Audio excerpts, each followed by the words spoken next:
How do you create your life? You get hungry for something, don't you? I realized that when to have the level of success that I want to have, it's difficult to spread it out and do multiple things. You know, it's in order to be world class, and I've made a decision. I want to be world class, and it takes such a desperate, obsessive focus to excel on a level that I want to make movies. You know, I was Star Wars when I was young. I sat in the movie theater and watched Star Wars, and I just couldn't believe that movie made me feel like that, just floored and just stunned by the creativity. And I'm realizing that in order to move people in that way, in order to touch people in that way, you really got to focus with all of your fiber and all of your heart and all of your creativity. You may take it for granted now, hopefully not, but it was once just a vision. It may have seemed impossible at one time. So how did you do it? You started with a concrete vision of what you wanted, and you focused on it continuously, didn't you? Wherever focus goes, energy flows. You envisioned something, you got clear about it, and then you started thinking about all the reasons why you wanted it. You got excited about it. So this is what's next for me now. I want this.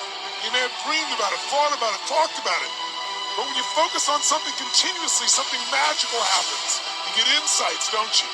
You overhear a conversation, you hear something you wouldn't have heard if you didn't have that outcome or goal that you wanted so badly. Who's ever come up with something, obsessed about it, didn't even know how to do it, and it just happened, and it came together? Who's had that experience? Say I. So why don't we tap into that power now for your business and life? Who has done something in your life that once seemed difficult or impossible, and now it's part of your life? How did you do it? You created it 3 ways. Number 1, you decided there's something you wanted so bad that you unleashed all your desire. You became obsessed with it. It was a business or a car or a relationship or a transformation in your body. If there's something you once envisioned and now it's real, it's because you didn't just envision it, you brought so much emotion to it that now it's in your life. It was once a dream, it was once a goal, and now it's in your life. I still grind. I love the grind. If you're competing in one of my businesses, I'm going to kick your ass because I'm going to outgrind you, right? That's what being an entrepreneur is. You've got to get out there and do the work. So when it comes to how do you learn, right? Because that's the question. How do I learn this stuff? Everybody has got to go through that process, right? I read I'm in the tech business. I'm in the media business, the entertainment business. I've got to try to prepare myself for all the Shark Tank businesses. I read 3 hours plus a day, right? Well, everybody else is getting a suntan, or even when I'm getting a suntan, I'm online or I've got books. I'm reading all I can. It's just a matter of what's important to you. And what's important to you, for whatever reason, I didn't feel good about myself if I wasn't doing everything I could to be the best version of myself. If I felt like I left anything on the table, it would eat away at me. I wouldn't be able to look myself in the mirror. Right? So the reason why I can retire now and be completely comfortable about it, because I know that I've done everything I could to be the best basketball player I could be. And so that's where it comes from for me. You can't leave any stone unturned. They worked, okay? It wasn't about just their talent. It was about their work ethic. People knew them for their work ethic. So just ask yourself this week, do people know you for your work ethic? Are people like, man, you work hard? Are people actually commenting about you showing up early and staying late? Because if they're not, then you're just blending in with everybody else's work ethic. At the end of the day, talent will not win the game. It is work ethic that will win the game. Well, if you don't work out, you don't get a muscle, right? So I always tell people there's a daily practice like priming. If you don't do that, if you get up and you just have no discipline whatsoever, you get no value in anything. Your diets don't work when you don't do them. Exercise doesn't work when you don't do them. But most of the people have some experiences that they want to shift. And once you shift those things, your whole life changes. But life is constant growth. My life isn't here because I went to one seminar one time and now my life is fit for life. I work out, I train my mind, I train my body. It becomes a lifestyle. It's not just like you're depending upon somebody else. I'm not here to become somebody's guru. I'm not here to give them a gift. I'm here for them to open up their own gifts. And that's really what my work has been. See, a lot of people have an idea or a dream and they give up on it. No, don't do that. Work your dream until it gets hard. See, most things don't happen as soon as we think they should happen. Any number of things can happen to interrupt your flow. It's okay. Don't take it personal. Just acknowledge what's going on. It's called life. And keep on working on your dream. Continue to keep on knocking, because this is your life. This is what you love. This is your passion. Step back. Don't judge it. If you judge it, judge not yet, lest ye be judged. Why? Because when you judge it, you invest emotion in it, and that emotion could be anger, and guess what? That hurts you. That doesn't hurt anybody else. One doctor said, the man who angers me killeth me. And then he allowed someone to egg him into an argument on the floor of the National Medical Convention and suffered a massive heart attack. When you're in a state of anger, you have so much acid in your blood, if they withdrew some blood from you and inserted it into a pig, it would die from the acid. So what do you want to take yourself out early for by internalizing things? Shakespeare said, nothing is neither good nor bad, but thinking makes it so. So judge not according to appearances, but right judgment, and feel that everything is going to work out for you because you're patient, you're persistent, and you're going to be positive no matter what. Don't allow other things or people or circumstances to determine what your reaction is going to be. So don't allow people to determine how you are going to respond to them or circumstances. Learn to look at it. Look at your life right now. If you want to keep on getting what you're getting, keep on doing what you're doing. You've got to be willing to change your ways. Your life is working. If you don't like what you have produced, you're a director, you are the star, you wrote this script. You produced this, whatever it is. If it's a hit, you produced it. If it's a flop, you produced it. Take ownership of it and decide to go back to the drawing board and rewrite the script that you are the star of. You have the power to do that. On this day, you can declare that I'm going to change. As you look back on your life, you can decide that I don't like what I produced here, and I want higher ground. I want to begin to experience more love. I want to have more adventure in my life. I want something that gives my life a sense of meaning. So we said, let's take an approach. This gives me my life. This might be insane.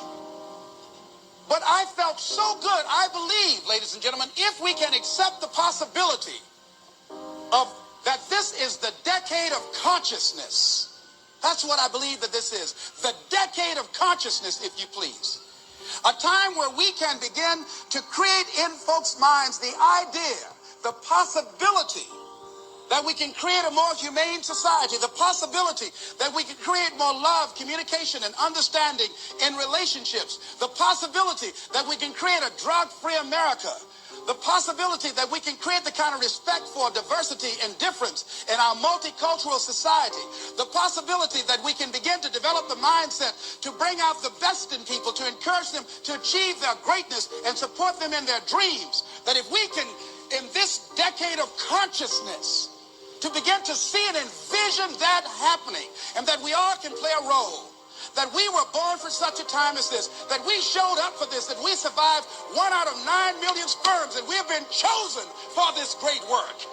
What an exciting time to be alive. Here's something else to recognize. Wherever you are on the ladder of life, and I was reading in Dr. Norman Vincent Peale's latest book called The Power of Positive Living, which I think is his greatest work.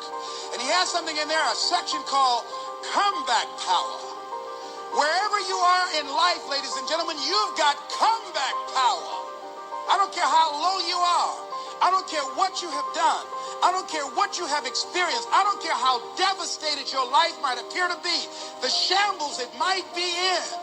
There's a power in you that can enable you to be stronger and better than anything that's out here. One man who came to the training, he was not a kid, and I knew he had a drinking problem, and he was looking at me, and I could smell alcohol on him. I said, excuse me, come here. He said, what is it? I said, let me tell you something. I want you to know you've got something in you that's stronger than that poison you're putting in your body. Do you understand me? And he was looking, he was backing up. He said, no. He said, I don't know, man. I said, it is. I said, that's why you're here. Something drew you here. And that which caused you to come, you said you want some help. And you need to be around some people that can help you get in touch with your power, because you know that your life deserves this. See, I think that the reason that we abuse ourselves with drugs and alcohol is that we're trying to numb something in us that's aching us, that's urging us, that's nagging us to do something bigger and better. It can't be because it tastes so good. It can't be because crack feels so good, or cocaine. Is not that simple. That when we are deluding ourselves or polluting our minds, it numbs us where we don't have to face reality.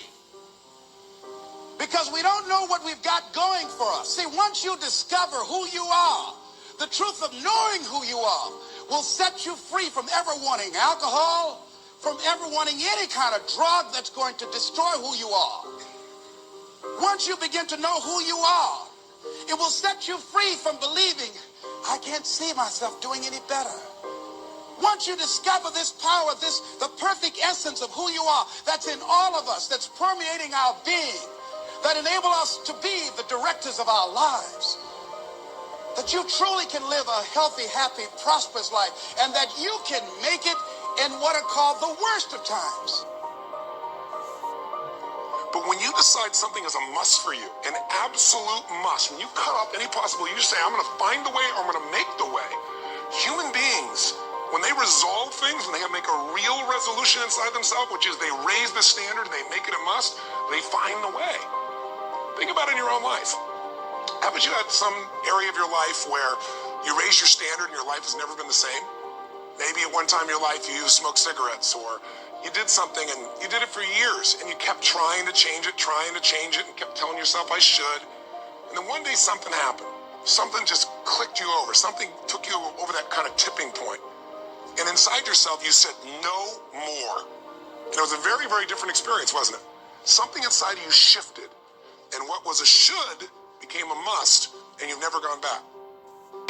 Getting things is not going to make you happy. That's good news in a tough economy. It's a good reminder. You know, it doesn't matter what you get. It doesn't matter whether it be money or opportunity. All those things might excite you for the moment. You know, even a relationship, as magnificent it may be exciting for a while. But if you don't keep growing, that relationship isn't going to stay exciting. So the secret to real happiness is progress. Progress equals happiness. And if we can make progress on a regular basis, we feel alive. And that's why at the beginning of the year, we get this thing like, okay, I can have this fresh start. I could really do what my soul desires. I could expand. I could grow.